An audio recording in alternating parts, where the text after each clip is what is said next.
16강에서 극적으로 사우디를 꺾고 8강에 진출한 대한민국 대표팀. 그 감동적인 성공 속에서 상대뿐만 아니라 우리마저도 놀라게 했던 것은 클린스만 감독이 갑자기 들고 나온 깜짝 3백이었습니다. 클린스만 감독은 취임 후 첫 기자회견에서 1대0 승리보다 4대3 승리를 선호한다는 자신의 공격 축구에 대한 철학을 밝힌 바가 있습니다. 그렇게 공격 축구를 표방하는 클린스만 감독의 이번 대회 기간 중 첫 3백 전환은 사실 굉장히 파격적인 전술 변화였다고 볼 수 있습니다. 상대 적장인 만치니 감독도 이에 대해서는 거의 대응을 제대로 하지 못하는 분위기였죠. 분명 그 타이밍에 무언가 변화는 필요했습니다. 아무리 공격을 추구하는 감독이라고 해도 예상보다 우리의 수비력은 매우 처참했습니다. 조별리그와 16강전까지 총 4경기를 치르면서 전 경기에서 실점을 허용했습니다. 그렇다고 공격이 엄청났던 것도 아니면서 말이죠. 우리는 요르단전과 말레이시아전에서 오픈플레이 필드골을 한 개도 넣지 못했으니까요. 16강전 사우디라면 몰라도 조별리그 3차전에서 FIFA 랭킹 132의 말레이시아에게 3골이나 실점한 것은 누가 봐도 수비에 심각한 문제가 있었음을 알 수 있는 대목입니다. 이렇다 보니 저를 포함한 많은 팬들 역시 투톱을 버리고 중원의 선수를 하나 더 두어야 한다고 말했습니다. 하지만 클린스만 감독은 그것보다 더 극단적으로 중원이 아닌 센터백을 한 명 더 배치하는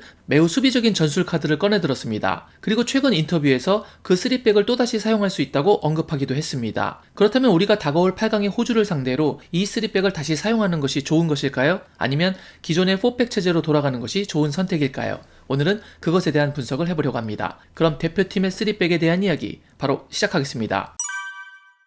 결론부터 말씀을 드리자면 저는 호주전에 이번 경기와 마찬가지로 3백 체제를 가동하는 것이 나쁘지 않다고 생각하고 있습니다. 당연히 경기 내내 3백을 가자는 것은 아니고 사우디전처럼 후반전에 4백으로 전환하는 전략을 사용하는 것을 의미합니다. 물론 3백을 사용하는 것에도 분명 몇 가지 문제점들은 있습니다. 특히 공격력의 저하가 그중 가장 큰 문제점이겠죠. 하지만 그 문제점들이 우리가 이번 대회에서 지속적으로 보여주었던 수비 문제보다 더 커 보이지는 않기 때문에 우선은 가장 큰 문제인 수비를 안정화시키는 것이 중요하다고 생각하기 때문입니다. 조별리그에서 경기 중 한 골을 실점하는 것과 토너먼트에서 한 골을 실점하는 것은 그 무게감이 완전히 다릅니다. 무조건 다득점이 가능하다는 절대적인 보장만 있으면야 승리를 담보하는 득점이 중요하겠지만 그렇지 않은 다음에는 이런 노가웃 토너먼트에선 패배를 담보 잡히는 실점을 막는 것이 절대적으로 더 중요하다고 생각합니다. 그렇기에 매경기 실점을 해온 우리 대표팀은 투톱을 버리고 적어도 중원 또는 사우디전처럼 수비 라인 쪽을 보강하는 것이 맞다고 봅니다. 그런데 사우디전에서 급하게 준비한 3백 치고는 공격에서의 아쉬움은 있었어도 수비에서만큼은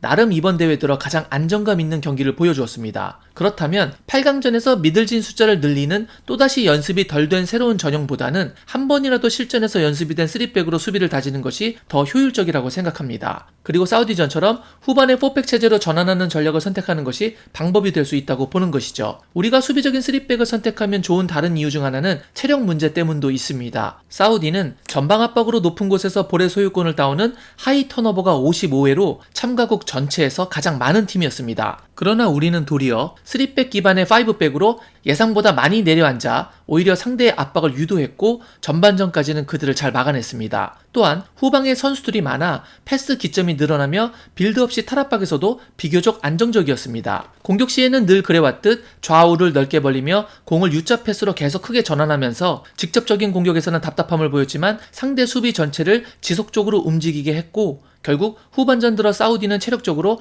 확연히 힘들어하는 모습을 보였습니다. 사우디는 1대1 동점 상황으로 수비적일 이유가 적었던 연장전에서도 우리보다 현격하게 움직임이 줄어들었죠. 경기 후 사우디의 골키퍼도 자신들의 패배의 주된 원인을 체력 고갈로 언급했을 정도였습니다. 그런데 호주 역시 전방 압박과 하이 턴오버를 많이 시도하는 팀입니다. 호주는 압박 시퀀스에서 4위에 올라있을 정도로 강하게 압박을 하고요. 또한 이번 대회 현재까지 하이 턴오버를 38번 성공해 참가국 중 사우디, 일본, 우즈벡에 이어 4위에 올랐습니다. 하지만 그것이 슈팅으로 연결된 횟수는 8위로 떨어집니다. 그리고 그 슈팅이 득점으로 연결된 횟수는 제로입니다. 그러니까 우리가 후방에 숫자를 많이 두면 사우디에 비해 압박에도 대처하기 쉽고 그것이 슈팅으로 연결되는 것을 막기는 더욱 수월해집니다. 그리고 그들에게 체력적인 부담을 분명 줄 수 있겠죠. 호주는 킥오프 시간을 기준으로 우리보다 이틀하고도 4시간 30분을 더 쉬고 8강 경기에 임합니다. 만약 경기 종료 휘슬 시간을 기준으로 한다면 우리는 연장전까지 치렀기 때문에 그들이 우리보다 갖는 휴식 시간은 더 길어집니다. 하루도 아니고 이틀 이상의 휴식일은 매우 큰 차이입니다. 하지만 상대가 우리보다 이틀을 더 쉰다는 것보다 훨씬 중요한 것은 그들이 며칠을 쉬건 간에 우리의 쉬는 날 자체가 너무 짧다는 것입니다. 예를 들어 그들이 7일을 쉬고 우리가 5일을 쉬면 이틀 덜 쉬는 것은 거의 문제가 되지 않습니다. 하지만 우리 대표팀은 한국 시간 기준으로 수요일 새벽에 경기를 뛰었는데 이틀만을 쉬고 토요일 새벽에 다시 경기를 뛰어야 합니다. 이것이 호주와의 상대적 시간보다 우리의 절대적 시간이 부족하다는 더 큰 문제점입니다. 그리고 상황에 따라서 이 경기 역시도 연장전이 발생할 여지가 있습니다. 다가오는 8강 경기에서 어쩌면 체력이 승부처에서 가장 중요한 포인트가 될지도 모른다는 것을 의미합니다. 이렇게 체력적으로 힘든 선수들을 데리고 90분을 호주와 정상적으로 치고받는 공격 축구를 하면서 운동장을 계속 폭넓게 사용하는 것은 자칫 후반 중반 이후에 모든 것이 한순간에 무너지는 결과를 초래할 수도 있습니다. 사우디전이 끝난 직후 손흥민 선수가 인터뷰장에 나타나지 못했다는 뉴스가 있었습니다. 협회 측의 발표에 의하면 그 이유 중 하나가 탈수 때문이었다고 합니다. 손흥민 선수에게 탈수 문제가 공식적으로 언급된 적이 있었나 싶은 정도입니다. 그는 이번 대회 4경기 전부를 풀타임 소화했습니다. 좌측과 우측을 오가며 그가 뛴 활동량도 엄청나게 많았습니다. 그렇기 때문에 손흥민 선수에게 이번 호주전에서는 90분 또는 120분의 맹활약을 기대하는 것은 어쩌면 다소 무리가 될지도 모르겠습니다. 그리고 이건 비단 손흥민 선수뿐만이 아니라 다른 선수들도 마찬가지일 것입니다. 그래서 공격에 있어 집중력을 발휘할 수 있어야 합니다. 그럼 우리는 90분을 유지하기 힘든 그 공격에서의 집중력을 전반부터 쏟아부을 것이냐 후반에 쏟아부을 것이냐를 냉정하게 선택해야 할 것입니다. 그렇다면 공격에 있어서 또 하나의 핵심인 황희찬 선수를 짚어보지 않을 수 없습니다. 황희찬 선수 역시 사우디전에서 맹활약을 보여주었습니다. 그러나 엄밀히 말하면 황희찬 선수 역시 3백일 때보다는 자신이 교체해서 들어온 지 10분 후에 4백으로 변형을 하면서 공격이 살아나기 시작했습니다. 그렇게 황희찬을 손흥민과 함께 가동하면서 그 효과를 살리기 위해서는 우리 전형에 있어서 분명 4백이 더 좋아 보입니다. 그런데 문제는